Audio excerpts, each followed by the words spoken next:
Hello guys, मैं Pandey sir. आज आप लोगों को मैं अपने टेंस के सेकंड वीडियोस में पूरे 12 टेंस की पहचान को लेकर आया हूं फ्रेंड्स, जो आपको टेंस करते समय काफ़ी हेल्पफुल होंगे।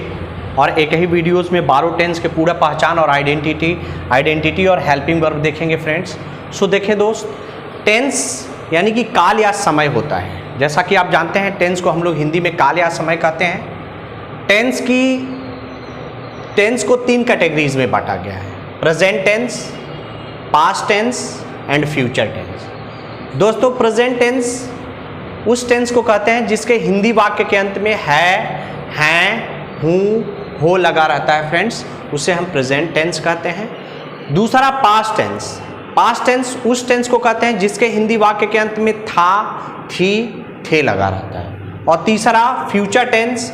फ्यूचर टेंस फ्रेंड्स उस फ्रेंड्स को कहते हैं जिसके हिंदी वाक्य के अंत में गा, गी, गे लगा होता है।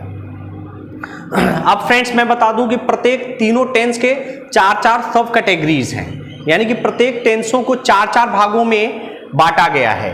प्रेजेंट टेंस को 4 भागों में बांटा गया है, जो आपके सामने लिखा गया है। पहला present indefinite tense. Present indefinite tense उस टेंस को कहते हैं जिस वाक्य के क्रिया के अंत में ता है, ती है, ते है, ते हो, ताहू लगा रहता है, उस टेंस को हम प्रेजेंट इंडेफिनिट टेंस कहते हैं फ्रेंड्स। और इस टेंस की जो हेल्पिंग वर्ब होती है डू या डज होता है।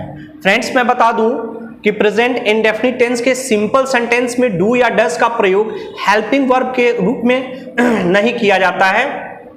डू या डज का प्रयोग मेन वर्ब के रूप में किया जा सकता है। और साथ ही साथ ये बता दूं कि डज का प्रयोग फ्रेंड्स सिंगुलर सब्जेक्ट यानी कि थर्ड पर्सन सिंगुलर सब्जेक्ट के साथ, और डू का प्रयोग जितने प्लूरल सब्जेक्ट होते हैं उनके साथ करते हैं। दूसरा, ओवरऑल मैं प्रेजेंट इंडेफिनिट टेंस इस वीडियो के बाद मैं प्रेजेंट इंडेफिनिट टेंस से शुरुआत करूंगा और हर एक टेंस को एक एक करके आपको डिफाइन करूंगा। दूसरा देखिए फ्रेंड्स, प्रेजेंट कॉन्टिन्यूअस टेंस है। प्रेजेंट कॉन्टिन्यूअस टेंस फ्रेंड्स जिस हिंदी वाक्य के क्रिया के अंत में रहा है, रही है, रहे हैं, रहे हो, रहा हूं लगा रहता है फ्रेंड्स, उसे हम प्रेजेंट कॉन्टिन्यूअस टेंस कहते हैं। इस टेंस की जो हेल्पिंग वर्ब होती है इज या एम या आर होता है friends. Singular subject third person के सिंगुलर सब्जेक्ट के साथ इज, आई के साथ एम, और बाकी जितने प्लूरल सब्जेक्ट होते हैं उनके साथ हम आर का प्रयोग करके इस टेंस में क्रिया की चौथी अवस्था यानी कि वर्ब में आईएनजी जोड़ करके इस टेंस में लिखेंगे। तीसरा है friends present perfect tense. Present perfect tense जिस हिंदी वाक्य के अंत में चुका है, चुकी है, चुके हैं, गया है, गई है, गए हैं, आया है, आई है, आए हैं, उसे हम प्रेजेंट परफेक्ट टेंस कहते हैं फ्रेंड्स। इस टेंस की हेल्पिंग वर्ब हैज या हैव होता है। सिंगुलर सब्जेक्ट के साथ हैज और प्लूरल सब्जेक्ट के साथ हैव का प्रयोग करके इस टेंस में क्रिया की तीसरी अवस्था यानी कि V3 का प्रयोग करते हैं। चौथा है friends present perfect continuous tense.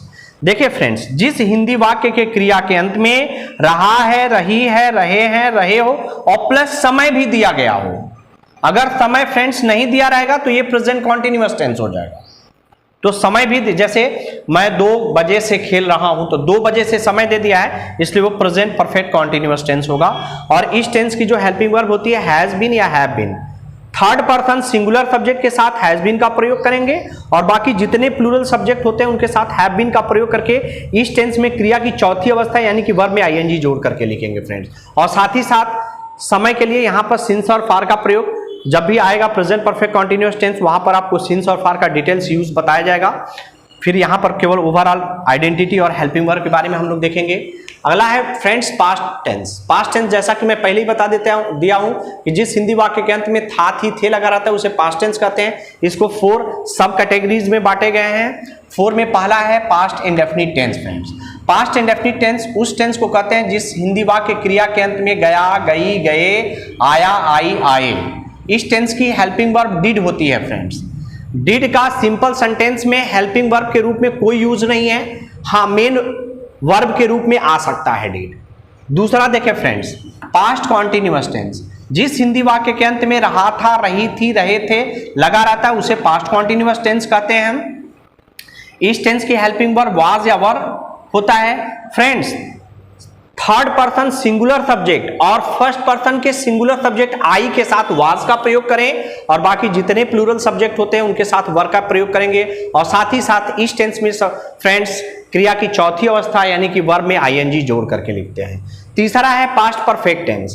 Past perfect tense की पहचान जो होती है, जिस हिंदी वाक्य के अंत में चुका था, चुकी थी, चुके थे लगा रहता है, उस टेंस को हम लोग पास्ट परफेक्ट टेंस कहते हैं। इस टेंस की एक लौती हेल्पिंग वर्ब होती है हैड, अर्थात सिंगुलर हो सब्जेक्ट या प्लूरल हो सबके साथ हैड का प्रयोग करके वर्ब की थर्ड फॉर्म का इस टेंस में भी प्रयोग करते हैं। फ्रेंड्स चौथा past perfect continuous tense. Friend जिस हिंदी वाक्य के अंत में रहा था, रही थी, रहे थे तथा समय भी दिया गया हो उसे हम पास्ट परफेक्ट कॉन्टिन्यूअस टेंस कहते हैं। इस टेंस में भी एक ही हेल्पिंग वर्ब है हैड, इसमें फ्रेंड्स हैड बीन का प्रयोग करते हैं क्योंकि ये हैड बीन प्लस V4 यानी कि इस टेंस में भी एकमात्र इकलौती हेल्पिंग वर्ब है हैड बीन और साथ ही साथ इस टेंस में क्रिया की चौथी अवस्था यानी कि वर्ब में आईएनजी जोड़ करके लिखें। अब आते हैं टेंस की तीसरी कैटेगरीज पर। फ्रेंड्स टेंस का तीसरा जो भाग होता है फ्यूचर टेंस होता है। इस टेंस के हिंदी वाक्य के अंत में गा गी गे लगा रहता है। इसको चार कैटेगरीज में बांटा गया है। जो देखें future indefinite tense, future tense का पहला पार्ट है फ्यूचर इंडेफिनिट टेंस। इस टेंस के हिंदी वाक्य के अंत में गा गी गे लगा रहता है फ्रेंड्स और इस टेंस की हेल्पिंग वर्ब विल या शैल। दोस्तों फर्स्ट पर्सन आई और वी के साथ जनरल सेंस में शैल का प्रयोग करते हैं और बाकी किसी भी प्रकार के सब्जेक्ट के साथ विल का प्रयोग करते हैं, लेकिन इसके कुछ महत्वपूर्ण रूल्स भी होते हैं। कभी कभी आई और वी के साथ विल का भी प्रयोग करते हैं, तो वो रेयर केसेस है। जब मैं टेंस पढ़ाऊंगा तो वहां पर आपका क्लियर कर दूंगा। यहां देखें दूसरा future continuous tense. Future continuous tense जिस हिंदी वाक्य के अंत में रहा होगा, रही होगी, रहे होंगे लगा रहता है उसे हम फ्यूचर कॉन्टिन्यूअस टेंस कहते हैं। इस टेंस की हेल्पिंग वर्ब विल बी या शैल भी होता है फ्रेंड्स और इस टेंस में भी क्रिया की चौथी अवस्था यानी कि V4 यानी कि वर्ब में आईएनजी जोड़ करके लिखेंगे। तीसरा है फ्यूचर परफेक्ट कॉन्टिन्यूअस टेंस। दोस्तों इस टेंस की क्रिया के अंत में चुका होगा, चुकी होगी, चुके होंगे लगा रहता है और इस टेंस की हेल्पिंग वर्ब विल हैव या शैल हैव होता है। चौथा friends future perfect continuous tense जिस हिंदी वाक्य के अंत में रहा होगा, रही होगी, रहे होंगे तथा साथ ही साथ समय भी दिया गया हो उसे हम फ्यूचर परफेक्ट कॉन्टिन्यूअस टेंस कहते हैं। इस टेंस की helping verb will have been या शैल हैव बीन होता है और इस टेंस में क्रिया की चौथी अवस्था यानी कि V4 का प्रयोग करते हैं फ्रेंड्स। तो ये ओवरऑल 12 टेंस के पहचान और आइडेंटिटी रहे फ्रेंड्स।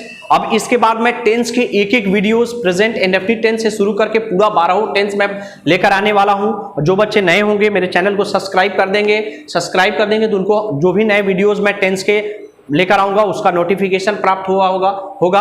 और फ्रेंड्स यदि वीडियो लाइक हुआ तो शेयर, कमेंट्स और सब्सक्राइब जरूर करिएगा। थैंक्स।